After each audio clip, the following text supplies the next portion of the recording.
ಮಾಲಿಕೆ 7 ಮಾಲಿಕೆ ವಿಶೇಷ ಸಕ್ರಿಯ ಲೇಖಕರು. ತಿಂಗಳ ವಿಶೇಷ ಲೇಖಕ ಅನುಷ್ ಶೆಟ್ಟಿ ಅವರ ಕಾದಂಬರಿಗಳು. ಪುಸ್ತಕ ಪರಿಚಯ 15. ಪುಸ್ತಕದ ಹೆಸರು ಜೋಡ್ಪಾಲ. ಲೇಖಕರು ಅನುಷ್ ಶೆಟ್ಟಿ. ಅಭಿಪ್ರಾಯ ಕವಿತಾ ಭಟ್. ಓದುತ್ತಿರುವವರು ಪಲ್ಲವಿ ಎಂಆರ್. ಹುಡುಗ ಅವಸರದಲ್ಲಿದ್ದಾನೆ. 24ನೇ ವಯಸ್ಸಿನಲ್ಲೇ 3 ಕಾದಂಬರಿ ಬರೆದಿದ್ದಾನೆ.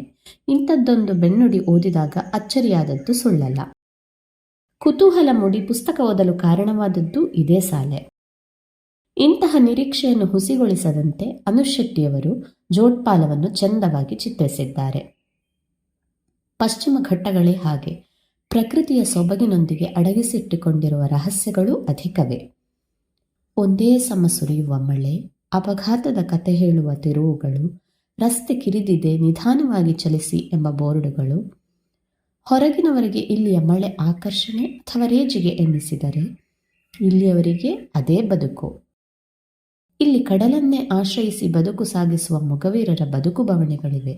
ಘಟ್ಟದ ಸೌಂದರ್ಯವನ್ನು ನೋಡಲು, ಅದರ ವರ್ಣನೆಗಳಿರುವ ಕತೆ ಕಾದಂಬರಿಗಳನ್ನು ಓದಲು ಎಲ್ಲಿಲ್ಲದ ಉತ್ಸಾಹ ನನಗೆ. ವಾಸ್ತವ ಬದುಕಿನ ಮುಖವನ್ನು, ಅದರಾಚೆ ಓದುಗರನ್ನು ಹಿಡಿದಿಟ್ಟುಕೊಳ್ಳಬೇಕಿರುವ ಕಲ್ಪನೆಗಳನ್ನು ನಾಜೂಕಾಗೆ ಬೆರೆಸಿದ್ದಾರೆ. ಇಲ್ಲಿರುವ ಘಟನೆಗಳು ಅನುಭವಕ್ಕೆ ಸಿಕ್ಕಾಗ ಸತ್ಯವೆನಿಸುತ್ತದೆ. ಸಿಗದಿದ್ದವೆಲ್ಲ ಬರೀ ಕಲ್ಪನೆಗಳೂ ಅಲ್ಲ. ಬಡತನ ಸಿರಿತನದ ಪರಿವೇ ಇಲ್ಲದ ಪುಟ್ಟ ಹುಡುಗ ಕಿಟ್ಟಿಗೆ ಅವನ ನಿರ್ಜೀವ ಸ್ನೇಹಿತ ಭೀಮನೇ ಸಮಸ್ತ. ರಸ್ತೆಯ ಮೇಲೆ ನಿರ್ಲಿಪ್ತನಾಗಿ ಘಟ್ಟವನ್ನು ನೋಡುವ ಭೀಮನಿಗೆ ಕಿಟ್ಟಿಯ ಕತೆ ಕೇಳುವುದೇ ಕಾಯಕ. ಭೀಮನ ಬ್ಯಾನೆಟ್ಟಿನಲ್ಲಿ ಅದೇಗೋ ಸೇರಿ ಕಿಟ್ಟಿಯ ಕೈಗೆ ಸಿಕ್ಕ ಒಂದು ವಸ್ತು. ಬಬಿತಾಳ ಅನಿರೀಕ್ಷಿತ ಅಪ್ಪುಗೆಯ ನೆನಪಿನಲ್ಲಿ ಮಲಗಿದ್ದ ಶೇಖರನಿಗೆ ಬೆಳಿಗ್ಗೆ ಗೆಳೆಯ ಶಶಿಯ ಹೋಟೆಲ್ ಮೇಲೆ ಪೊಲೀಸರ ದಾಳಿಯ ಸುದ್ದಿ. ಜೋಡ್ಪಾಲದ ತಿರುವಿನ ಪ್ರಪಾತದಲ್ಲಿ ಟ್ಯಾಂಕರ್ ಒಂದು ಅನುಮಾನಾಸ್ಪದವಾಗಿ ಉರುಳಿ ಬಿದ್ದು ಸ್ಫೋಟಗೊಂಡ ಘಟನೆ.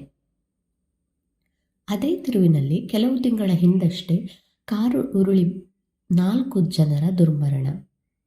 ಉರುಳಿ ಬಿದ್ದ ಲಾರಿಯನ್ನು ನೋಡಲು ಕಾಡು ಹಾದಿ ಹಿಡಿದು ನಡೆದು ಬಂದ ಕಿಟ್ಟಿ ಮತ್ತವನ ಗೆಳೆಯ ರಾಮು. ಇದ್ದಕ್ಕಿದ್ದಂತೆ ಅಲ್ಲಿಂದ ನಾಪತ್ತೆಯಾಗುವ ರಾಮು. ರಾತ್ರಿ ಜೀಪ್ ಕೆಟ್ಟು ಹೋದದ್ದರಿಂದ ಮನೆಗೆ ಮರಳಲು ಸಾಧ್ಯವಾಗದೆ ತೋಟದಲ್ಲಿ ಉಳಿದ ಪೆಮ್ಮಯ್ಯ ಮತ್ತವನ ಸ್ನೇಹಿತ ರಾಬರ್ಟ್ ಬೆಳಗ್ಗೆಯೊಳಗೆ ನಾಪತ್ತೆ. ಭದ್ರಾವತಿ ನದಿ ಅರಬ್ಬಿ ಸಮುದ್ರ ಸೇರುವ ತಣ್ಣೀರು ಬಾವಿ ಅವಘಡಕ್ಕೆ ಒಳಗಾದಾಗ ಮಳೆಗೆ ಲೆಕ್ಕಿಸದೆ ಪ್ರಯಾಣಿಕರನ್ನು ರಕ್ಷಿಸಿದ ಮೀನುಗಾರರು. ಒಂದೇ ದಿನದಲ್ಲಿ ಹೀರೋಗಳಾದ ರಾಂಪ ಮತ್ತವನ ತಂಡ ಮರುದಿನದ ಪತ್ರಿಕೆಯಲ್ಲಿ ಕಡಲ್ಗಳ್ಳರಾಗಿ ಊರು ಬಿಟ್ಟು ಪರಾರಿಯಾಗಿರುತ್ತಾರೆ. 10 ವರ್ಷದ ಬಳಿಕ ತಾಯ್ನಾಡಿಗೆ ಮರಳಿದ ಗಣೇಶ ದಂಪತಿ ಅದೇ ಹಡಗಿನಲ್ಲಿ ಪೂರ್ವಜರಿಂದ ಪರಂಪರೆಯಾಗಿ ಬಂದ ಅಮೂಲ್ಯವಾದ ವಸ್ತುವೊಂದನ್ನು ಕಳೆದುಕೊಳ್ಳುತ್ತಾರೆ. ಮೀನುಗಾರರಾದ ರಾಂಪ, ಕೊಚ್ಚಪ್ಪ ಕಾಡುಗಳ್ಳರ ಕೈಗೆ ಸಿಕ್ಕಿಬೀಳುತ್ತಾರೆ. ಈ ಎಲ್ಲ ಬಿಡಿ ಬಿಡಿ ಘಟನೆಗಳನ್ನು ಬೆಸೆಯುವ ಆ ವಸ್ತು ಯಾವುದು ಎನ್ನುವುದು ಜೋಡ್ಪಾಲದ ಕತೆ.